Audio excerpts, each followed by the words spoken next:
Hi friends, welcome back to Fatafat English with Abhishek sir. दोस्तों, आज के इस क्लास में हम एक ऐसे सेंटेंस स्ट्रक्चर के बारे में बात करने वाले हैं जो इंग्लिश में बहुत ही कॉमन है और आप उसे थोड़ा थोड़ा पहले से समझते भी हैं। लेकिन आज इस क्लास को करने के बाद आपको उसमें मास्टरी हो जाएगी। ये इतना आसान भी है और इतना यूजफुल भी है। चलिए शुरू करते हैं। दोस्तों, अभी तक हमने आपको सिखाए थे एक्शंस।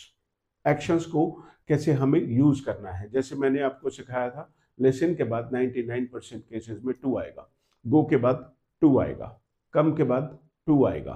तो अब लास्ट क्लास में हमने कुछ एक्शन सीख लिए थे।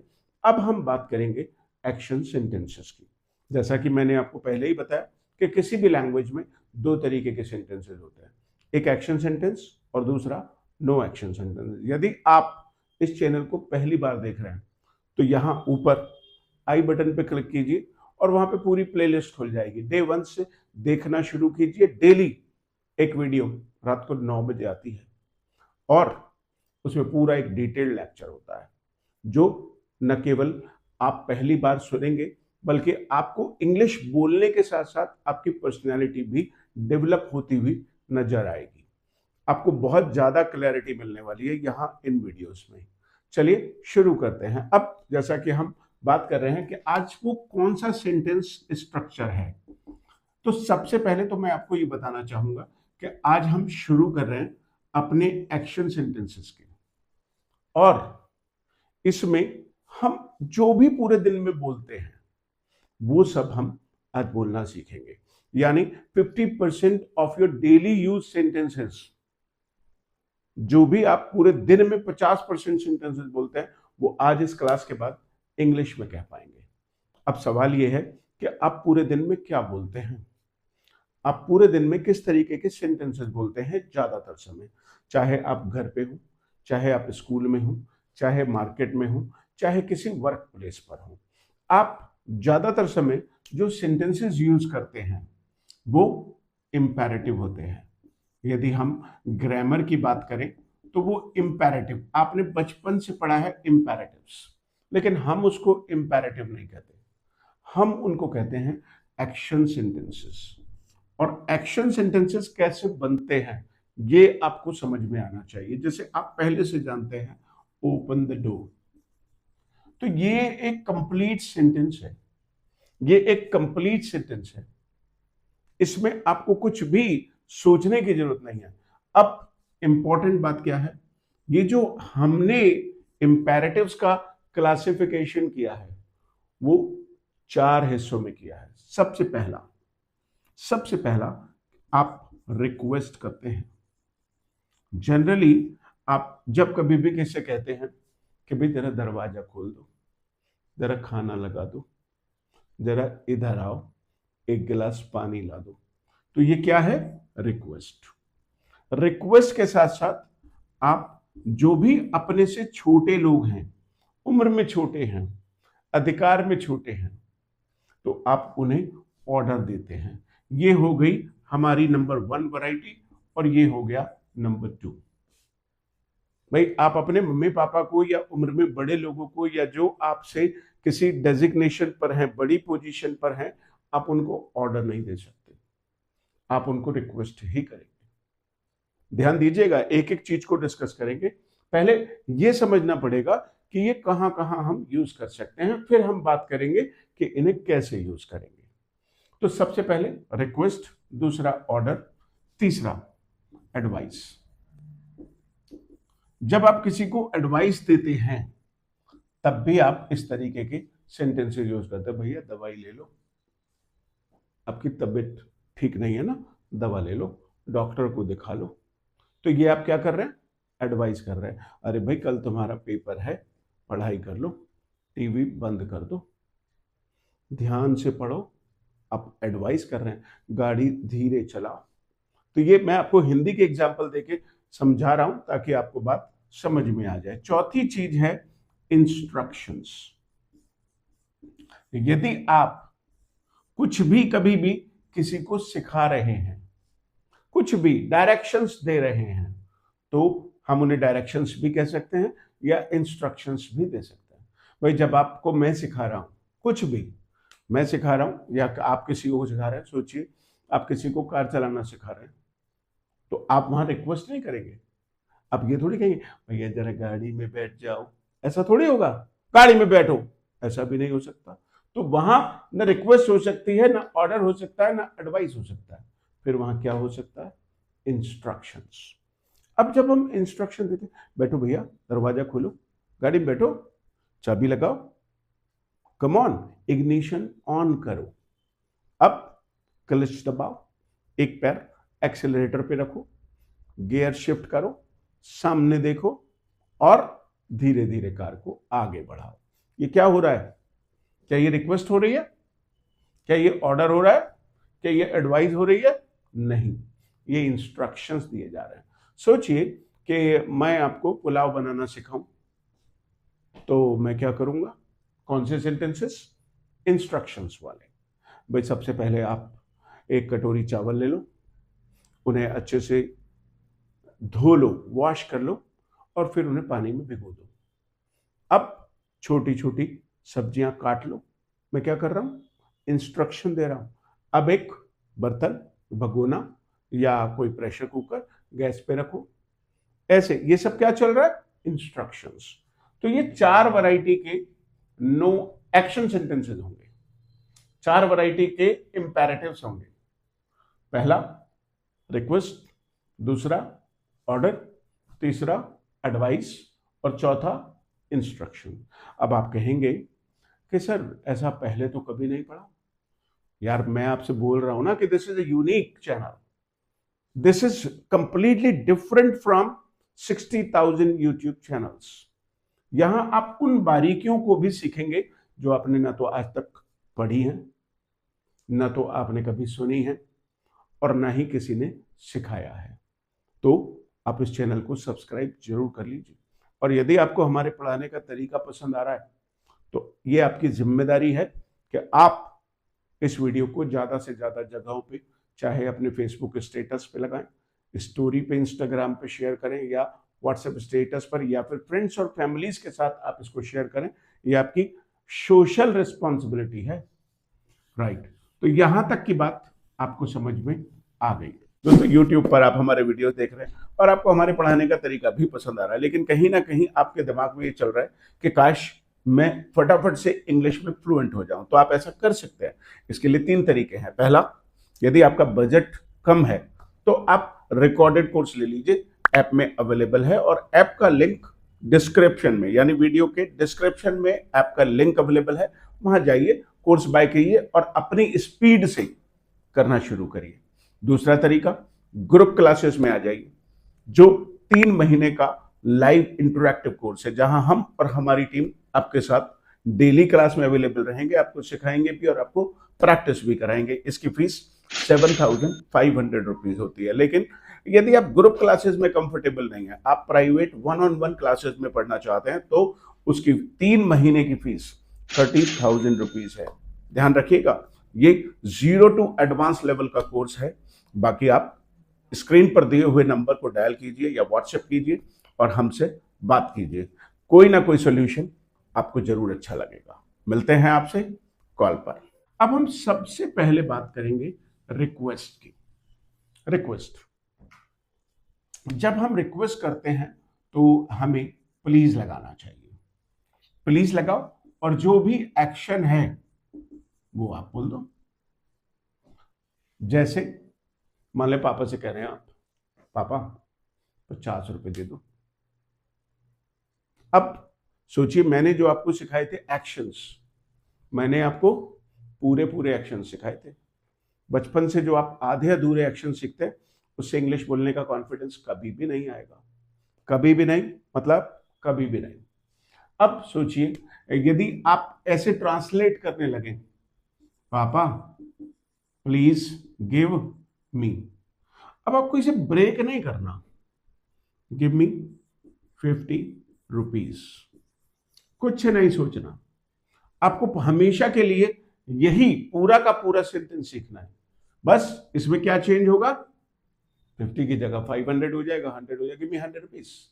और ध्यान रखिएगा, अंग्रेज कभी भी एक एक वर्ड को अलग अलग नहीं बोलता, वो सारे के सारे वर्ड्स को चिपका देता है।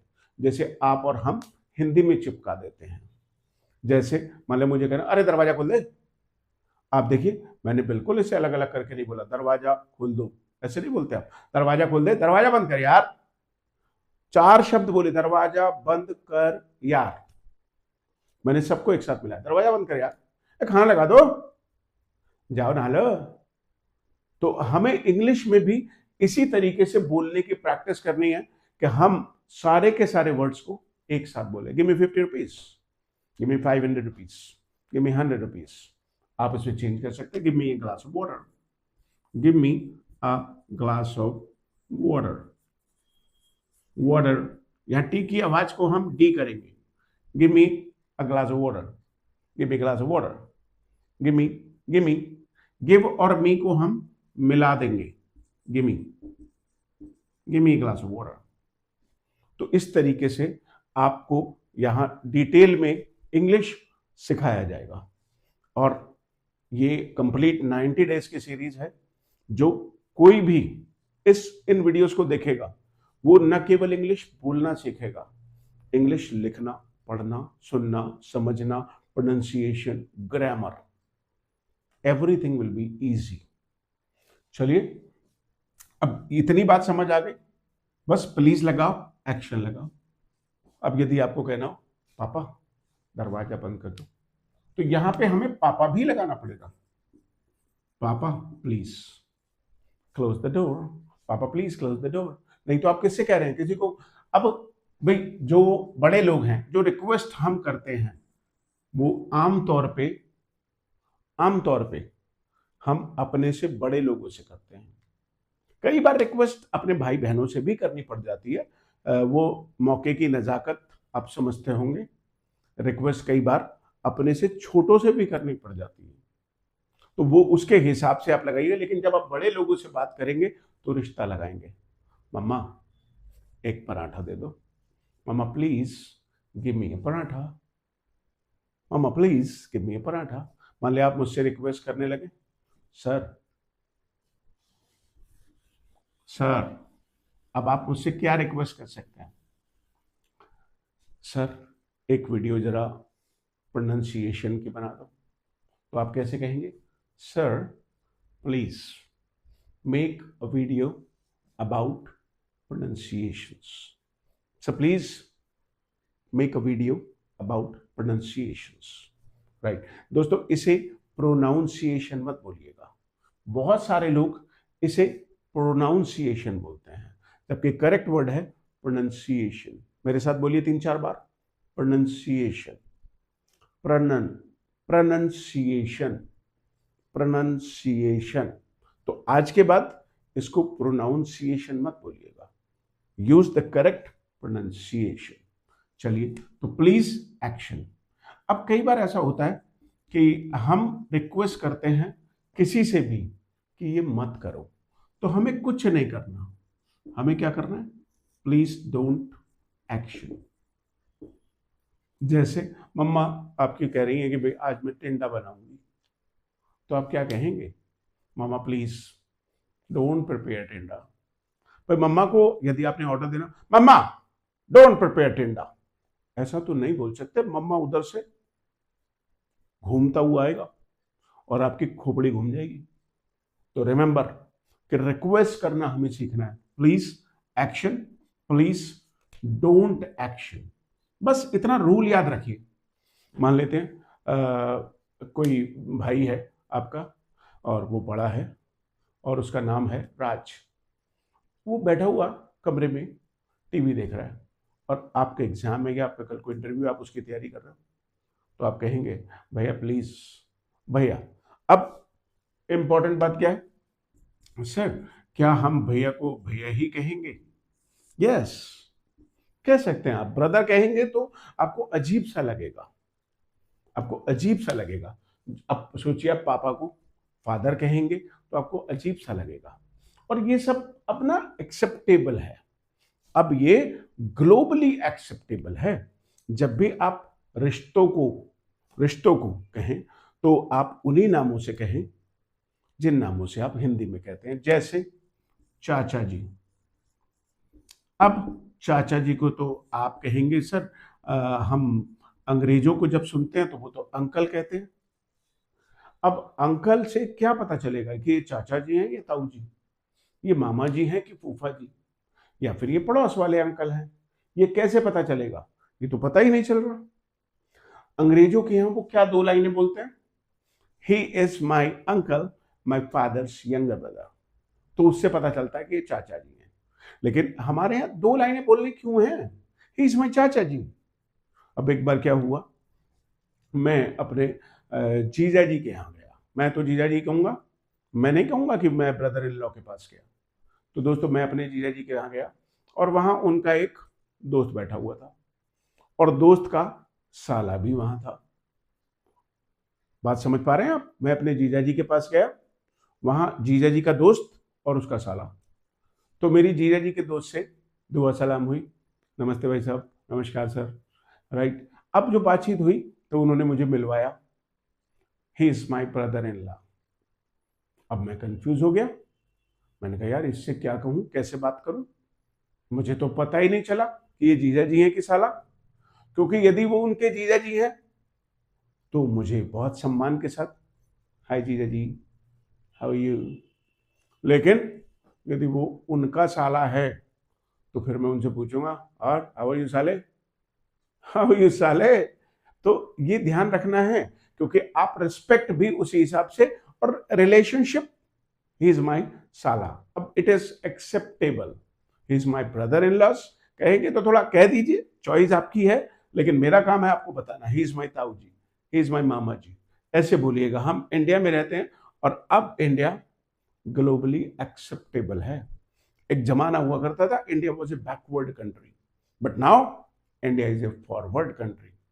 All the people are looking for India to help them, चाहे वो बिजनेस ग्रोथ हो, चाहे वो इकोनॉमिकल ग्रोथ हो, और चाहे वो किसी भी प्रकार की ग्रोथ क्यों ना हो, but all the world is looking up to India. पूरी दुनिया इंडिया की तरफ देख रही है, तो ध्यान दीजिएगा।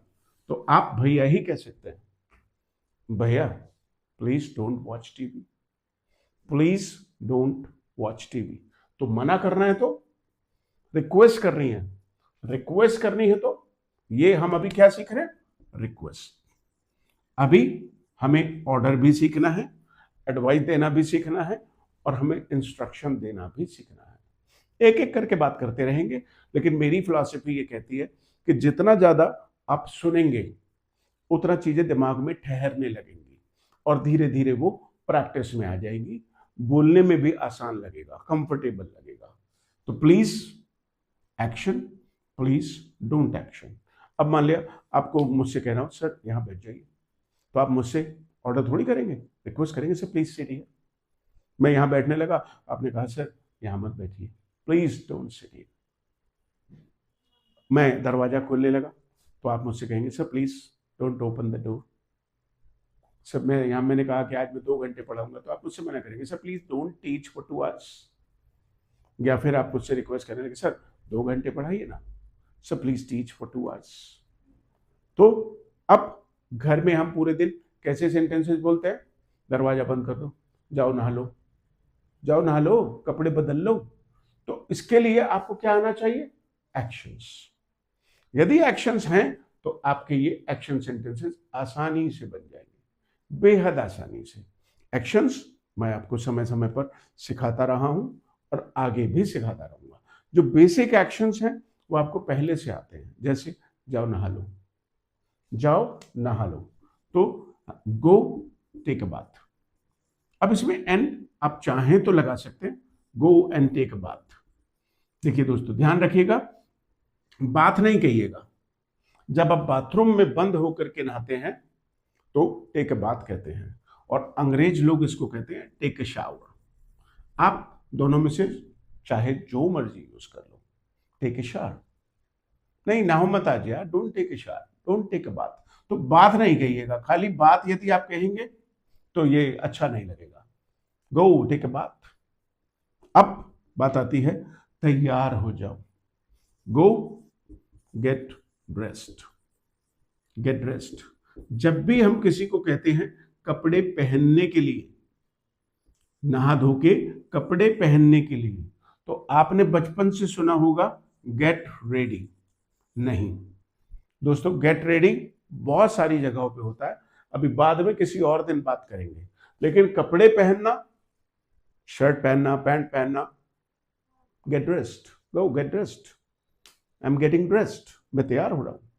तो आई एम गेटिंग रेडी चल तो जाएगा, एक्सेप्टेबल है, लेकिन अंग्रेज बोलता है get dressed.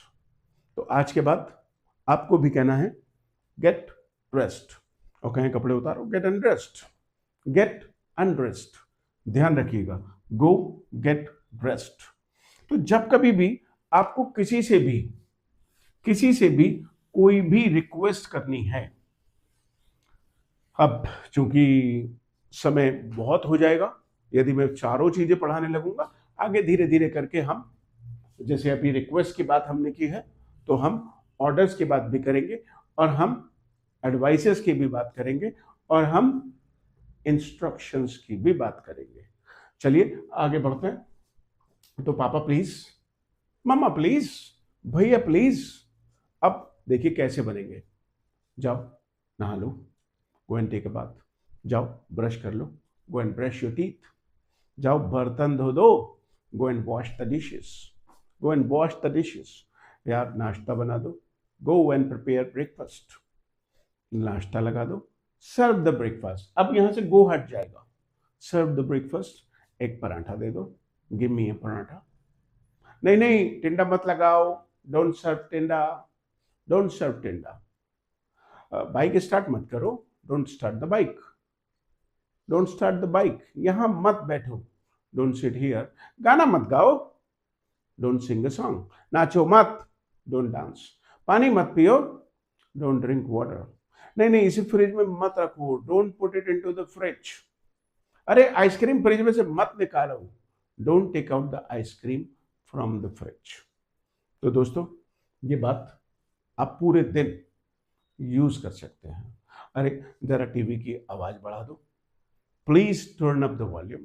Mama please turn up the volume. अरे पंखा बंद कर दो, पापा please turn off the fan. एक और चीज है, इंग्लिश में लैच, कुंडी लगाना। कुंडी जो सांकल होती है उसको लगाना कहते हैं लैच, लैच द डोर। तो आज के बाद भाई, अभी तक आप क्या कहते थे, क्लोज द डोर। डोर तो तब भी क्लोज हो जाएगा जब आप उसमें कुंडी नहीं लगाएंगे, दरवाजा बंद हो गया। तो क्लोज द डोर अलग है, और कुंडी लगा दो, लैच द डोर। ये वाली ऐसे ऐसे वाली लैच द डोर, ये जो इस तरीके से लग जाती है, राइट, यहाँ पे हैंडल लगा होता है और आप इसे इसमें करके लगा देते हैं, लैच द डोर। अब सवाल है, कुंडी लगा तो दी, खोलना हो तो क्या करेंगे, अनलैच द डोर, अनलैच द डोर। कुंडी खोल दो, कई बार कहना पड़ता है अरे कुंडी लगा दे यार, लैच द डोर। कुंडी खोल दो, अनलैच द डोर। कई बार ऐसा भी होता है कि आप क्या करते हो, बोल्ट, बोल्ट होता है चटकनी ऐसे वाली जो ऊपर और नीचे लगी होती है, ये वाली, बोल्ट द डोर। चटकनी लगा दे यार। अब उसे कायदे से तो चटकनी कहा जाता है, लेकिन लोग चटखनी बोलते हैं। Bolt the door, bolt the window, bolt, bolt the door, bolt the window. और खोलने के लिए अनबोल्ट, चटकनी खोल दो, अनबोल्ट द डोर, अनबोल्ट द विंडो। तो दोस्तों, आज हम इतना ही करेंगे। अगली वीडियो में हम सीखेंगे ऑर्डर्स, क्योंकि अभी बेस बन गया, अभी बेस बन गया, आपको सेंटेंस का स्ट्रक्चर समझ आ गया। थोड़ा थोड़ा बोलना शुरू कीजिए, थोड़े एक्शंस लिखिए पूरे दिन भर में, कौन कौन से एक्शंस जो आपको आते हैं और जो आपको इंग्लिश में कहना नहीं आता। कोई कोई एक्शन ऐसा होगा कि आपको एक्शन ही नहीं पता उसका, तो फिर आप कैसे पूछेंगे, हाउ डू यू से। यहां पर भी एक डिसिप्लिन है भाई। मान लेते हैं कि आपको कोई एक्शन नहीं आता इंग्लिश में कहना, तो आप मुझसे कैसे पूछेंगे, हाउ डू यू से। मान लेते हैं आपको कहना नहीं आता पानी भरना, आपको पानी भरना, आप कहेंगे ये तो हमें आता है। अभी अगले वीडियो में बताऊंगा कि पानी भरना को आप बचपन से क्या कहते थे और क्या गलत होता है, क्या सही होता है। यदि ये इतना ही नॉर्मल होता तो मैं बात नहीं करता इस बारे में। आप तो कहते होंगे फिल द वाटर, ये ठीक नहीं होता है, बाद में बताऊंगा। हाउ डू यू से, पानी भरना, और आगे आपको कहना होगा in English. How do you से पानी भरना इन इंग्लिश।